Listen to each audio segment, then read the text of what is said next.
Yo! So for today's video mga katribo, magpapalit tayo ng ating gulong sa likod dahil kung mapapansin ninyo, ayan, lumabas na yung kanyang ply. So on the way na tayo ngayon dun sa pagpapalitan natin at yun, ililibre tayo ng mugs ni Vince. Diba? Papahiramin niya tayo ng RB10 mga katribo. So yung RB10 mga katribo ay napakaangas pag naisalpak dito sa Raider 150 carb. Yan. Makikita natin kung paano yung style nun at kung ano yung magiging itsura nun. Tingnan natin. So bago ang lahat, ipasok ang intro.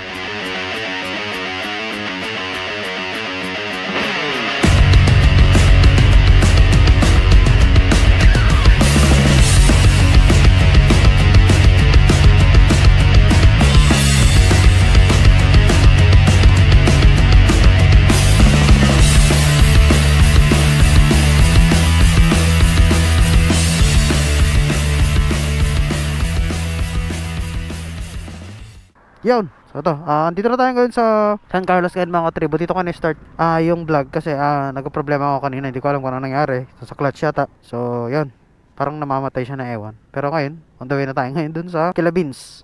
Right? So kung nakaalala nyo, si Vince yun yung pinuntahan natin ng nagpa-refresh tayo ng ating motor na Raider 150. Ayan. So lagi si Vince naman lagi yung tumutulong sa atin sa mga ano natin, problema natin dito sa motor. So shoutout sa iyo Vince, pagpalain ka naman ng Panginoon. Let's go. Konti na lang naman.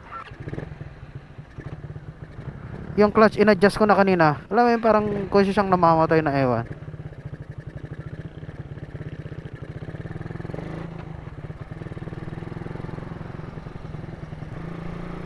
May gas pa naman yun kanina. Kaso lang hindi ko talaga alam kung bakit ano nangyayari dun sa clutch. Alam mo man, yung para siyang pag i-minor mo siya na ganyan, mamamatay na rin siya. Yung pala, lumuwag na dun sa pinaka, dun sa lock niya, dito. So shoutout nga pala, no? Medyo matagal-tagal din tayong walang vlog ng ganito. So sana maayos yung footage natin kasi medyo gabi na rin. Mag-alas 6 na rin ng gabi mga katribo. So it's been a while since nakapag-vlog ako ng ganito mga katribo. Pero all gusto tayo ngayon. Tuloy-tuloy na naman natin tong vlog natin mga katribo. Ang dami ko pang mga hindi na i-edit. Pero sana matapos ko lahat to bago matapos ang February, diba? So Happy New Year mga katribo. February 2025 na nga pala. Parang bilis ng panahon, no? Parang yung bagong taon parang kahapon lang. Tapos ngayon February na. Ilang months na lang. Uy, alright.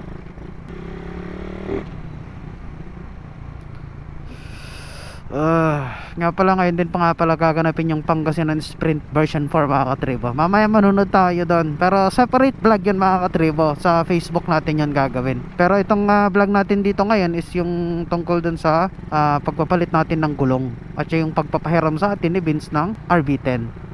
Uy, sniper Saiyan. Angas din yan boy. Akala ko talaga kanina nasira na yung motor mga katribo. Buti na lang chinat ko si Vince. Ang sabi niya, i-adjust ko lang daw yung clutch. So in-adjust naman natin yung clutch. So medyo okay naman siya. Bumalik naman siya sa dati mga katribo. Hey! Pakaangas. So yan, samahan niyo ako sa vlog na ito mga katribo. Hanggang sa dulo. At let's go.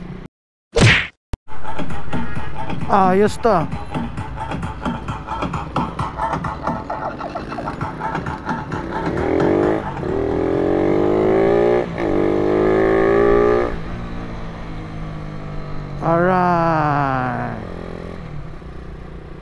Alright, so dito tayo mga San Carlos ngayon mga katribo. At taon daw na ngayon tayo kila Vince mga katribo. Grabe dito Nadali pa ako ng ukay kanina. Nag-ukay ako doon kanina sa malapit sa grid. Galing na nga pala tayo ng grid kanina mga katribo. And ito, papunta na tayo kila Vince dahil nakauwi na daw siya. Hindi ko alam kung tama yung tono niya, hindi pa. Service manor. Resort. Yung bago lang yun. So ito na yung mga mugs natin na pinahiram ni Papa Vince. Shout out. You know, pinahiram niya yan. Pinahiram lang to mga katribo. Ayun o.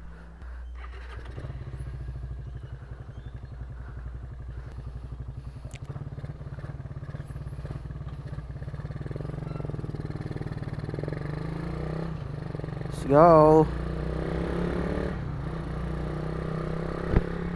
For the record mga katribo, itong mags na to is RB10. So napakaswerte natin dahil pinahiraman tayo ni Papa Vince. Supposed to be dapat gulong lang yung hihingiin natin sa kanya, pero sabi niya hiramin mo na yan. So yun, green up naman natin yung opportunity, diba? Malay mo ipahingi sa atin, diba? Alright, ano kaya magiging itsura nito mamaya? How I wonder kung ano magiging itsura nito mamaya, boy. So magkaibang kulay muna siya mga katribo. Yung harapan natin is kulay blue at yung likuran naman natin is kulay white. So yan ang magiging setup natin. So makikita natin mamaya kung ano magiging itsura. Alright, let's go.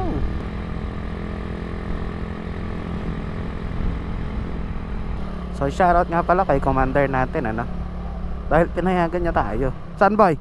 Ito. Alright.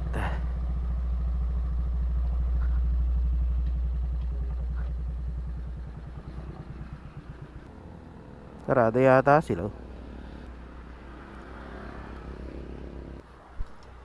Alright, dito tayo sa Iking Vulcanizing. So, dito natin papakapit yung ating kulong. EK Vulcanizing. Ayan. So ito si Vince tsaka si Pops, motor natin. Located lang to dito sa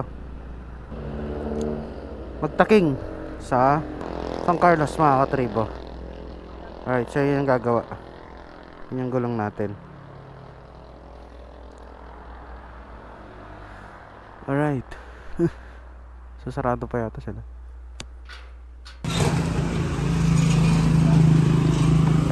Yung nasa harapan na yung papalikod, ano? Ganyan yung ikakabit dun sa isa. Doon. Ang bilis kasing mapudpud ng gulong natin dito sa likod mga katribo. So ito pa yung gulong niya nung nakuha natin tong motor. Ito. Tapos kung mapapansin nyo, wala siyang free wheel. Yan, ganyan siya.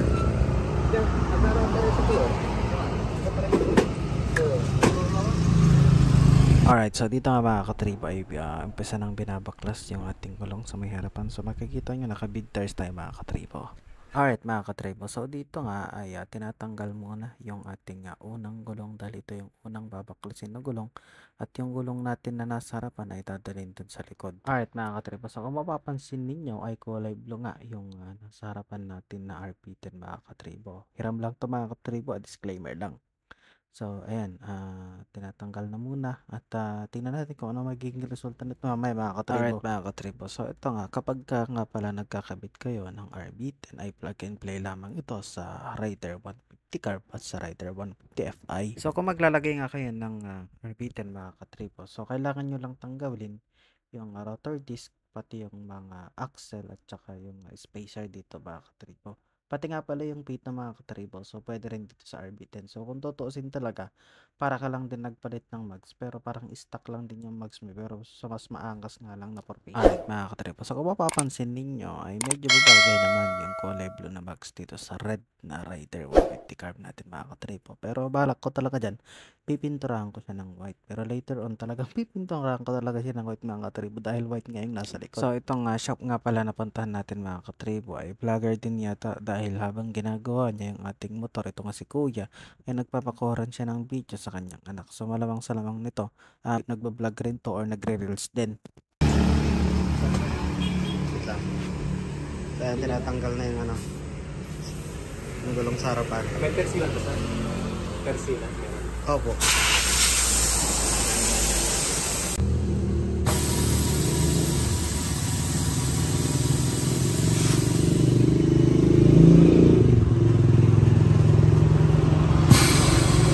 Alright mga katribo, so good thing na nga lang din at dito tayo nagpalagay or nagpapalit ng ating gulong dahil so kung makikita nyo naman meron silang machine na ginagamit sa pagtanggal ng gulong. So napakahalaga nito para hindi mabengkong nga yung mags natin, lalo na't RB10 pa naman yung daw pahiram lang tinibin. Siyempre ingatan pa rin natin ito mga katribo. Alright mga katribo, so actually matagal ko nang pinapangarap na magkaroon ng RB10 simula pa nung una tayo nagka-Raider kasi nakita ko talaga na sobrang angas talaga nito. Shoutout nga sa'yo Papa Bal, no? Dahil sa'yo mas nagkaroon ako ng idea at nagkaroon ako ng kagustuhan na mag-RB10 sa ating Raider 150 carb na tatawagin natin simula sa araw na ito na si Bullet. Bakit Bullet? Siyempre alam naman natin kapag Bullet ang pangalan o ng isang bagay, ibig sabihin nito ay mabilis. Kunyari lang naman mabilis mga katribo, pero stuck lang tong ating motor mga katribo. So ilan lang din yung mga pinagpapalitan natin sa kanya. So hindi natin masasabi na kargado talaga to mga katribo. So ayan na yung ating RB10 at ito na, isasalpak na yung ating Journey na tubeless na nabili natin sa Shopee ng 900 pesos. So kung tatanungin nyo ako mga tribo kung kamusta nga ba yung ating gulong na Journey na nabili natin sa Shopee ng 900 pesos, so far makapit naman siya. So na-testing ko na rin siya sa ulan, na-testing ko na rin siya sa buhangin. So makapit naman siya mga katribo. Alright mga katribo, so sa part nga na ito mga katribo ay nilalagyan na ni Kuya ng langis yung ating gulong para mas mabilis niyang ipasok sa ating mags. So napakagandang step nga nito para mas mapadali nga yung kanyang trabaho at hindi na siya mahirapan. So kudos sa iyo mga katribo. Ang mapapansin niyo mga katribo, minamount na yung ating gulong dito sa ating RB10 na pinahiram ni Vince Motovlog. So shoutout nga pala sa iyo Vince Motovlog. Salamat sa napakabait mong puso. Salamat sa napakabait mong pagkatao at pinahiram mo ako ng iyong RB10. Dahil kung hindi dahil sa iyo katribo ay hindi magkakaroon ng katuparan ng aking pangarap na magkaroon ng RB10 dito nga sa ating Suzuki Raider 150 carb. So matagal-tagal na natin itong ating pangarap mga katribo. Gaya nga nang nabanggit ko ay sobrang pangarap ko na to dati pa. Pero yung gulong natin is budget meal lang. Soon sana papalitan natin siya ng Pirelli Angel, 'di ba? Yung pang 17 mags. Yung pang Diablo Rosso pala mga katribo. Sana soon may mag-sponsor sa atin ng Diablo Rosso. Nasa 4,000 lang naman yung malapit ng birthday ko. Baka naman gusto ko nga din palang kunin itong moment na ito mga katribo para magpasalamat sa mga patuloy na nanonood at sumusuporta sa ating munting channel mga katribo. Alam ko, simpleng tao lang ako na nangangarap maging isang sikat na vlogger, pero sobrang salamat sa mga hindi napapagod manood ng mga vlogs ko kahit simple lang at sumasama sa aking tinutupad yung mga dating pinapangarap ko lang. Sobrang salamat sa inyo mga katribo at sobrang kong na-appreciate lahat ng likes, comments at pag-subscribe nyo sa ating munting channel mga katribo. Sana hindi kayo magsawang manood at sumuporta sa akin mga katribo. At para sa mga hindi pa nakakakilala sa akin at kakilala ko kayo mga katribo, suportahan lang tayo, hilaan pataas kumbaga. Makalipas nga ang ilang minuto ng pagkakabit ng ating gulong mga katribo ay finally naikabit na nga ni Kuya yung ating gulong dito sa ating mags na RB10 na binigay or pinahiram ni Papa Vince Motovlog. Medyo nahirapan nga si Kuya sa pag-install ng ating gulong sa ating mags dahil nga medyo bago pa ito. Last December ko lang kasi ito nabili at pina-install dito sa ating stock mags mga katribo. Pero all goods na ngayon, ginamitan niya pa ng malakas na compressor para lang maikabit yung ating gulong. At sa puntong ito mga katribo, nilalagyan niya nga ng tire sealant para mas masecure na kapag nabutas yung ating gulong ay hindi agad-agad ito mabutas. Mapapansin niya mga katribo na tinatalbog-talbog pa ni Kuya yung ating gulong mga katribo. So kung mapapansin ninyo, sobrang quality at sobrang superb ng pagkakagawa at pagkaka-install ng ating gulong sa ating RCB na mags na pinahiram sa atin ni Vince. Kaya kayo mga katribo, kung kayo ay malapit sa San Carlos City, Pangasinan mga katribo, ay dito na kayo magpakabit or magpagawa ng inyong mga gulong. Napakasolid ng kanilang gawa at masasabi ko sa inyo mga katribo na 100% quality at hindi mabebengkong or magkakaroon ng manong B ang inyong mags. Safe na safe ang mags na dito mga katribo at wala kayong dapat alalahanin na baka mabengkong or kung ano pa man. Okay mga katribo, so nauna na nga na ikinabit yung front mags natin mga katribo na kulay blue. At finally, ito na, makikita na rin natin yung pagkakakabit ng ating white na mags dito nga sa ating Suzuki Raider 150 carb. So natanggal na rin nga pala yung ating stock mags at pinalit na lang or nilipat na lang yung ating rotor disc dito sa ating bagong mags. Kaso lang nagkaroon ng maliit na problema dahil yung isang tornilyo ay hindi properly ma-install mga katribo. Gaya nga ng sabi ni Vince ay medyo loose thread na nga yung tornilyuhan. Okay? So ito na, kinakabit na mga katribo. Makikita na natin yung final look ng ating Suzuki Raider 150 carb. Sobrang excited ko sa puntong ito mga katribo. Yung parang gusto ko na kaagad i-flex para, di ba, magkaroon naman tayo ng konting upgrade sa ating motor mga katribo. Kung ang tatawag kayo pa ng kulay. Oh.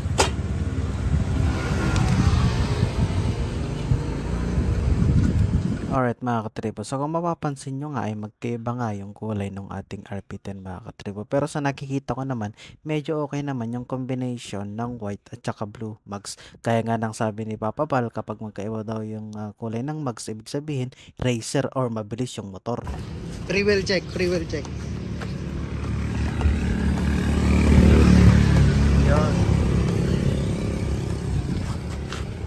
Yan na po.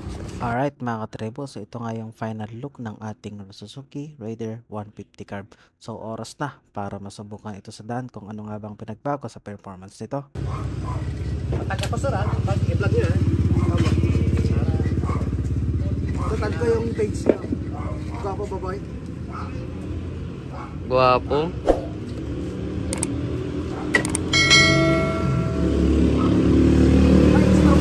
Guwapo pero dito tayo nag-aliw. Uy! Pangit.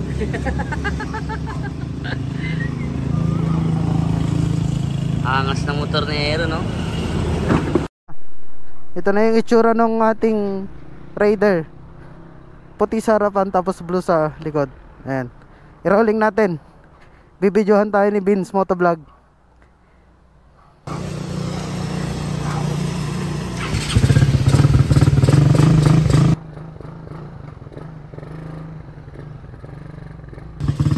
Angas, boy. Ay, gumaan.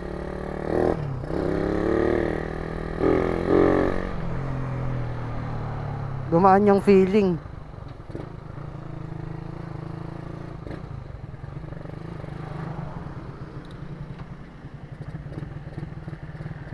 Gumaan yung feeling mga katribo.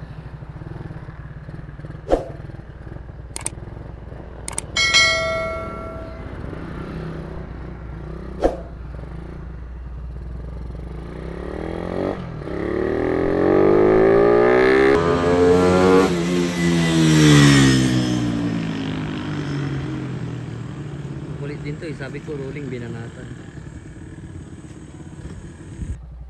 Ay.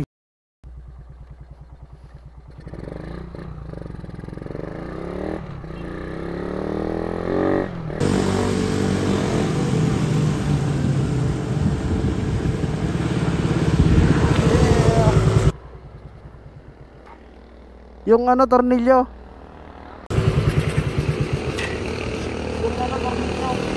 Ano? Ayan na. So, shoutout po kila sir. Thank you po sa ano to. King Vulcanizing Shop dito sa may San Carlos. Shoutout din kay Vince. Let's go na. Opo, opo. Alright. Mas gumaan yung pakaramdam dito ngayon. Tingnan mo boy, pudpud na yung gulong. Mabasta yung play, oh. Kaya nga eh. Napaka-unsafe na yan. Sige pa.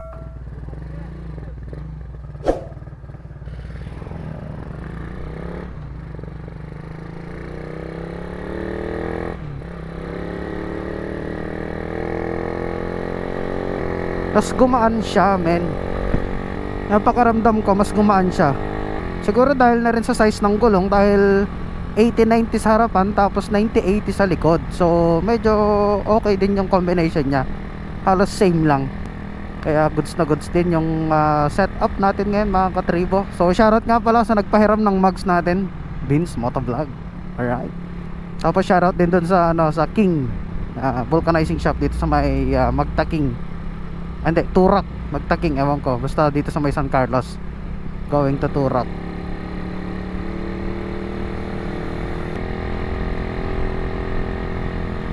Yung gulong natin sa harapan mga katribo, yun yung pinalikod natin. Tapos yung gulong dito sa may harapan ngayon mga katribo is stock siya ng RFI.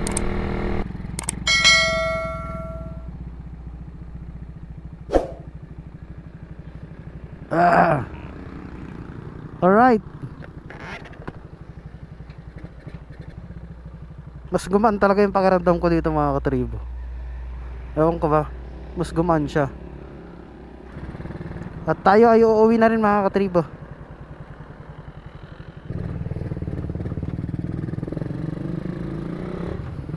So ngayon, pupunta naman tayo sa grid ngayon mga katribo nung Pangasinan Sprint dahil may pa-finish na tayong tropa mga katribo.